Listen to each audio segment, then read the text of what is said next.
Hello students, how are you. कैसे हैं आप सभी? उम्मीद है अच्छे होंगे। हम जो है पढ़ रहे थे एसिड बेस एंड साल्ट। इसी चैप्टर को हम आगे बढ़ाते हैं। अभी तक हमने chemical properties of acid and chemical properties of base, यानी कि हमने प्रॉपर्टीज ऑफ एसिड और बेस के बारे में स्टडी किया। अभी हम साल्ट को लेके चल रहे हैं। साल्ट क्या होता है, उसकी पीएच क्या होती है, ये पिछले वाले लेक्चर में मैंने आपको बता दिया। अब कुछ इंपॉर्टेंट साल्ट्स जो है हम स्टडी करेंगे। आज के लेक्चर में हम 3 ही साल्ट के बारे में स्टडी करेंगे। सोडियम क्लोराइड, दूसरा सोडियम हाइड्रोक्साइड और तीसरा वॉशिंग सोडा। इन 3 के बारे में हम स्टडी करेंगे। तो सबसे पहले हम लेते हैं sodium chloride. Sodium chloride, sodium chloride common सा है, कोई मुश्किल नहीं है, पहले से जानते हो इसके बारे में, नाम सुना हुआ है। क्या है इसका फार्मूला? क्या है इसका फार्मूला? होता है NaCl। सोडियम क्लोराइड का फार्मूला क्या होता है? NaCl, यानी कि NaCl इसका जो है फार्मूला है। इसको ऑब्टेन कहाँ से करते हैं, यानी कि हमें कहाँ से ये गेट होता है? एक्चुअल में हमें सी वाटर से इसको गेट करते हैं। Sea water by evaporation process, by evaporation process. Evaporation process के काम द्वारा जो है हम इसको गेट करते हैं। हम करते कैसे हैं इसको? जैसे मान लीजिए यहाँ पे हमने सी ले लिया, ये हमारा सी है, सी वाटर इसके अंदर है। अब टाइड्स आते हैं। अब जानते हैं समुद्र के अंदर लहरें उठती रहती हैं, टाइड्स आते रहते हैं, ज्वार भाटा वगैरह आते रहते हैं। तो वाटर जो है वो किनारे पर, यानी बैंक ऑफ सी कह सकते हैं, उसके ऊपर आ जाता है। और साथ में जैसे कोई झील वगैरह बना दी जाती है या नेचर होती है, वहां पे जो है ये वाटर जो है वो जाता है। और यहाँ से सोलर रेडिएशन के द्वारा इवेपोरेशन होती रहती है। सोलर रेडिएशन से इवेपोरेशन होती है, नीचे जो बच जाता है, यानी जो वाटर है वो इवेपोरेट हो जाता है। और जो नीचे रॉक साल्ट के रूप में सोडियम क्लोराइड बच जाता है। रॉक साल्ट के रूप में क्या बच जाता है? सोडियम क्लोराइड, जिसको हम बोलते हैं कॉमन साल्ट, जिसको हम बोलते हैं कॉमन साल्ट, कॉमन साल्ट भी कहेंगे। ये तो था हमें नेचुरल तरीके से कैसे मिलता है। इसका जो कलर होता है वो कैसा होता है? Brown colour. कलर बताया मैंने ब्राउन, क्योंकि इसके अंदर कुछ क्या होती हैं, इम्प्योरिटीज जो है इसके अंदर प्रेजेंट होती हैं। इम्प्योरिटीज प्रेजेंट होने के कारण इसका कलर कैसा होता है? ब्राउन कलर होता है। दूसरा हम देखते हैं, इसको प्योरीफाई करने के लिए हमें बहुत सारी प्रोसेस से हमें गुजरना पड़ता है। अब हम लैब के अंदर भी इसको बना सकते हैं एक स्मॉल अमाउंट में। हम ये नहीं कह सकते कि भी जैसे वाइट में मिलता है हमें, इसकी जो मैन्युफैक्चरिंग होती है वो वास्तव में सी से ही होती है, लेकिन हम लैब के अंदर भी इसको प्रिपेयर कर सकते हैं कुछ हद तक, ज़्यादा नहीं कहूँगी मैं। तो इसके लिए प्रोसेस क्या होती है? बहुत सिंपल है। एसिड और बेस में भी हमने इसको स्टडी किया था। तो इसमें एसिड और बेस, यानी कि हाइड्रोक्लोरिक एसिड प्लस बेस क्या लेंगे हम? Sodium hydroxide. ये दोनों मिलकर के क्या बनाएंगे बेटा? उधर जगह कम है तो मैं यहाँ लिख देती हूँ, यहाँ मैंने लिख दिया है। तो क्या बनेगा इसमें? NaCl प्लस वाटर, ये बन जाएगा, जो हम लैब के अंदर इसको बना सकते हैं, इसकी मैन्युफैक्चरिंग कर सकते हैं। अब इसके आते हैं यूजेस। यूजेस क्या है इसके? यूजेस देखते हैं।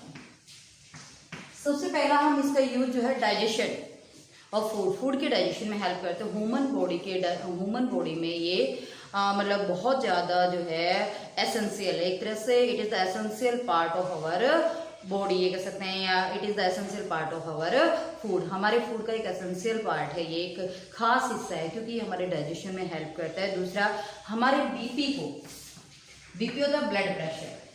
बायोलॉजिकल टर्म में कहें तो बीपी को ये कंट्रोल करता है, उसको कंट्रोल करने में ये हेल्प करता है, बीपी को कंट्रोल करता है। सेकेंड पॉइंट, कुकिंग के रूप में इसका इस्तेमाल होता है। कुकिंग ऑफ फूड में भी इसका यूज होता है। थर्ड पॉइंट, इसका जो मैन्युफैक्चरिंग, एक तरह से रॉ मटेरियल का काम करता है। किसकी मैन्युफैक्चरिंग में? कास्टिक सोडा, यानी सोडियम हाइड्रोक्साइड के उसमें सोडियम हाइड्रोजन कार्बोनेट के रूप में, और ये रॉ मटेरियल के वॉशिंग सोडा में,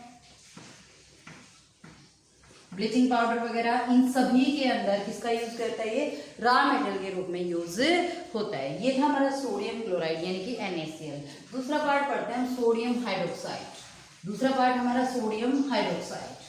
सोडियम हाइड्रोक्साइड देखते हैं। सोडियम हाइड्रोक्साइड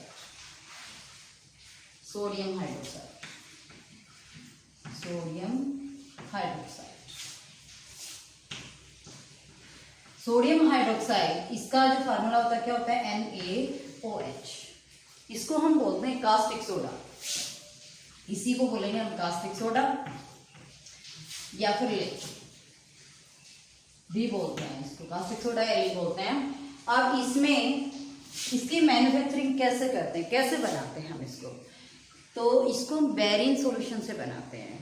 बेरिन सॉल्यूशन क्या होता है, बेरिन, पहले तो आपको बेरिन सॉल्यूशन बताती हूँ क्या होता है। बेरिन सॉल्यूशन की बात की मैंने। बेरिन का अर्थ होता है यानी कि aqueous solution of the sodium chloride, इसको बोलते हैं brine, aqueous solution of the sodium chloride. जब इसके अंदर से हम इलेक्ट्रिसिटी पास आउट कराते हैं यानी इलेक्ट्रिक करंट हमने जो है इसके अंदर जनरेट किया, इलेक्ट्रिक करंट जैसे ही जनरेट करेंगे तो ये डिसोसिएट हो जाएगा, यानी कि जो बेरिन है, जब भी इलेक्ट्रिसिटी इसमें से पास आउट कराओगे तो इसमें जो फॉर्मेशन होगी वो किसकी होगी, कास्टिक सोडा NaOH। यहाँ लिख देती हूँ मैं, थोड़ा सा इसको इस तरफ से लिख रही हूँ, यहाँ से रिमूव करके बेरिन सॉल्यूशन के बारे में बताया, तो यहाँ से देखिए आप। बेरिन सॉल्यूशन क्या बताया मैंने, aqueous solution of the sodium chloride, इसको पूरे को कंप्लीट को बोलते हैं बेरिन। इसके अंदर से जैसे ही आप इलेक्ट्रिसिटी पास आउट करोगे, यानी कि आपने इलेक्ट्रिक करंट इसके अंदर से पास आउट किया, तो क्या बनेगा, कास्टिक सोडा NaOH, और साथ में कौन सी गैस बनेगी, हाइड्रोजन और क्लोरीन गैस बनेगी। अब इसमें दो गैसें मैंने बताई, हाइड्रोजन और क्लोरीन। हाइड्रोजन कहाँ डिपॉजिट होगी, हाइड्रोजन जो गैस है वो डिपॉजिट होगी कैथोड के ऊपर, कैथोड, और जो क्लोरीन गैस है वो डिपॉजिट हो जाएगी एनोड के ऊपर। क्या बताया मैंने, हाइड्रोजन जो गैस है वो कैथोड पे डिपॉजिट होगी और क्लोरीन के ऊपर कौन सी होगी, एनोड पे कौन सी होगी, क्लोरीन जो गैस है वो डिपॉजिट होगी। अब हम देखते हैं इसकी यूज। तीन चीजें इसके अंदर बनी है। तीन चीजें कौन कौन सी बनी है इसके अंदर, पहली चीज बनी है सोडियम हाइड्रोक्साइड NaOH बनी है, हाइड्रोजन बनी है और क्लोरीन बनी है। ये तीन चीजें इसके अंदर बनी है। अब इसमें तीनों का अलग अलग यूज हम देखते हैं, तीनों का सेपरेट सेपरेट यूज देखिए। सबसे पहले हम यूज देखते हैं सोडियम हाइड्रोक्साइड का यूज, क्योंकि यही हमारा मेन है जो हम स्टडी कर रहे हैं, uses of sodium hydroxide NaOH। तो इसका यूज कहाँ कहाँ करते हैं हम। पहला यूज सोडियम हाइड्रोक्साइड का जो यूज है वो हम करते हैं manufacturing of shop and detergent, यानी कि मैन्युफैक्चरिंग ऑफ सॉप्स है, डिटर्जेंट है, सॉप्स है, डिटर्जेंट है, टेक्सटाइल है, इन सब के अंदर पेपर है, आर्टिफिशियल सिल्क है, आर्टिफिशियल सिल्क है, जैसे रेयन वगैरह है, इनके अंदर जो है इसका इस्तेमाल करते हैं। दूसरा इसका जो यूज है वो हम करते हैं रिफाइनिंग ऑफ पेट्रोलियम,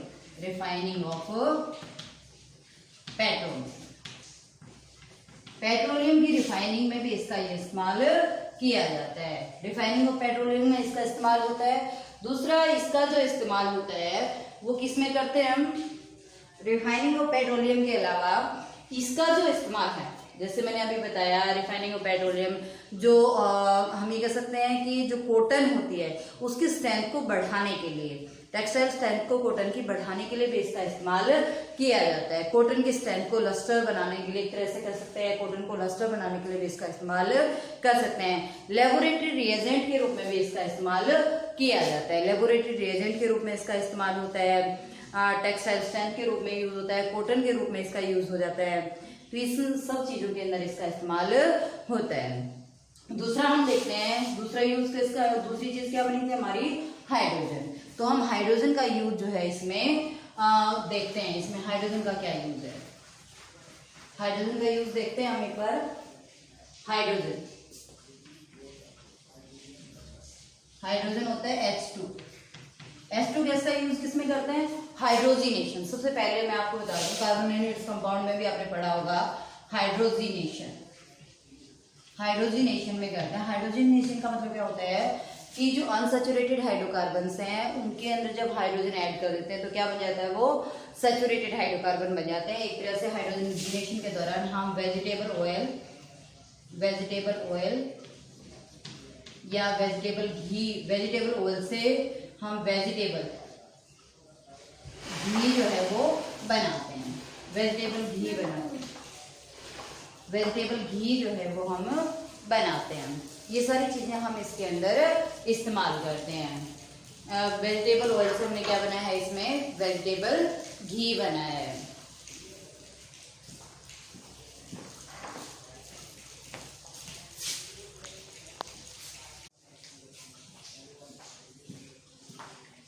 हम बात कर रहे थे यूजेस ऑफ हाइड्रोजन की। तो हाइड्रोजनेशन प्रोसेस का यूज हाइड्रोजनेशन प्रोसेस के अंदर होता है। वेजिटेबल ऑयल्स जो है वेजिटेबल घी के अंदर कन्वर्ट होती है, जो एक तरह से कह सकते हैं अनसैचुरेटेड जो हाइड्रोकार्बन हैं वो जो है सैचुरेटेड हाइड्रोकार्बन के अंदर कन्वर्ट किए जाते हैं। इसका सेकेंड यूज हम देखते हैं, लिक्विफाइड करके इसका रॉकेट फ्यूल के रूप में इस्तेमाल किया जाता है। लिक्विफाइड करके यानी कि लिक्विफाइड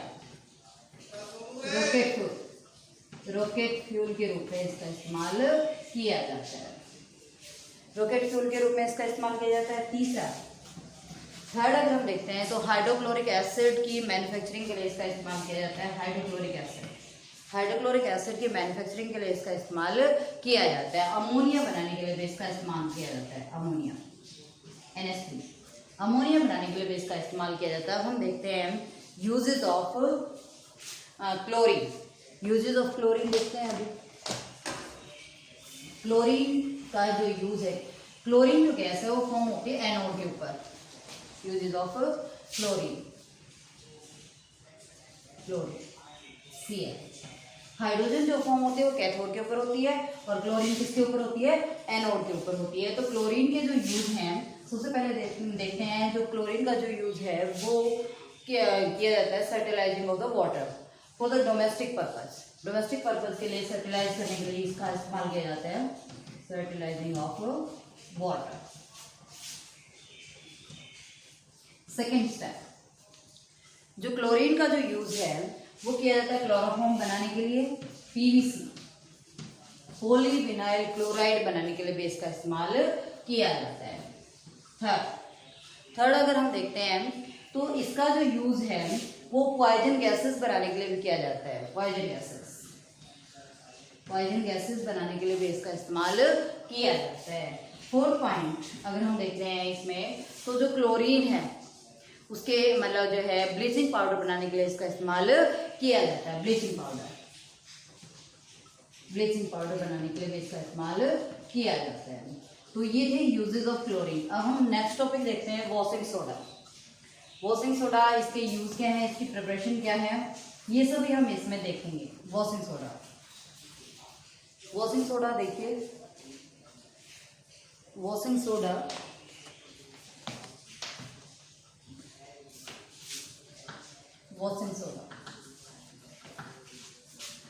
इसका जो केमिकल फार्मूला होता है वो होता है Na2CO3 10H2। इसका केमिकल नेम होगा sodium carbonate sodium carbonate decahydrate.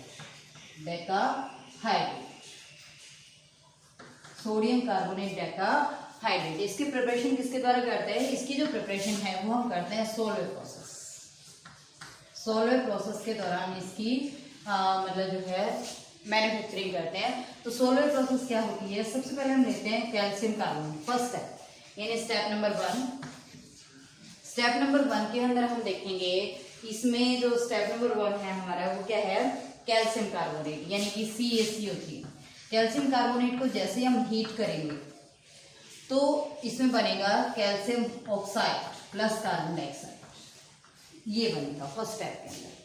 Second step में जो हमने बेरियम सॉल्यूशन लिया, बेरियम सॉल्यूशन या aqua solution of the sodium chloride हम कह सकते हैं, aqua solution of the sodium chloride, ये हो गया। इसके अंदर से अमोनिया गैस और कार्बन डाइऑक्साइड हम गुजारते हैं।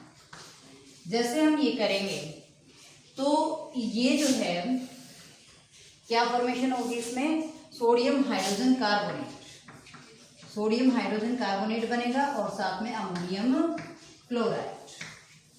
सोडियम हाइड्रोजन ऊपर लिख देती हूँ, इसकी जो फॉर्मेशन है ऊपर हम इसको रिमूव कर देते हैं।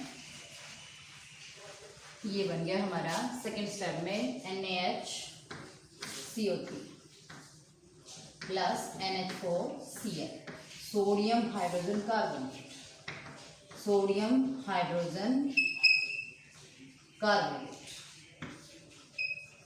और ये क्या बन गया आपका अमोनियम क्लोराइड, अमोनियम क्लोराइड। ये चीजें बन गई अमोनियम क्लोराइड।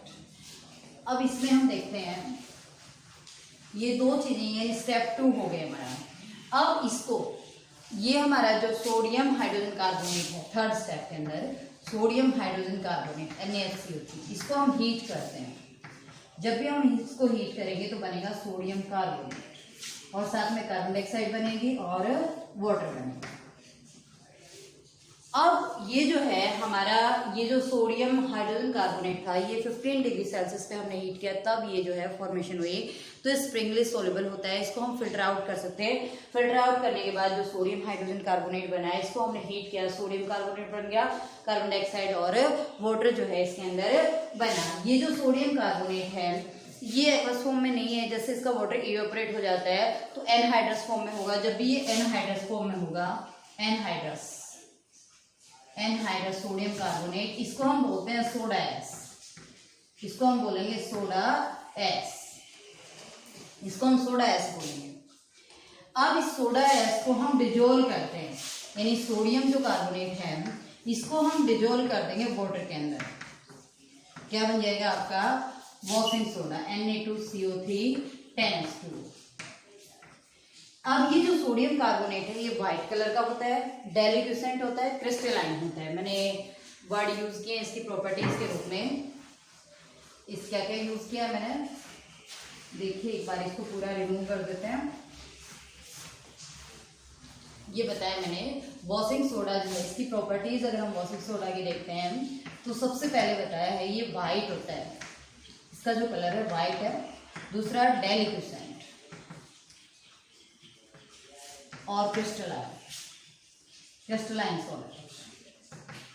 सॉलिड। डेलिक्यूसेंट का मतलब क्या होता है, व्हाइट का अर्थ आपको समझ आता है, क्रिस्टल्स फॉर्म में होता है, क्रिस्टलाइन का समझ आता है। डेलिक्यूसेंट का मतलब होता है कि जो इन्वायरमेंट से, यानी कि वो साल्ट्स जो इन्वायरमेंट से मॉइस्चर को अब्जॉर्ब करते हैं, मॉइस्चर को अब्जॉर्ब करते हैं, तो उसे हम बोलते हैं डेलिक्यूसेंट।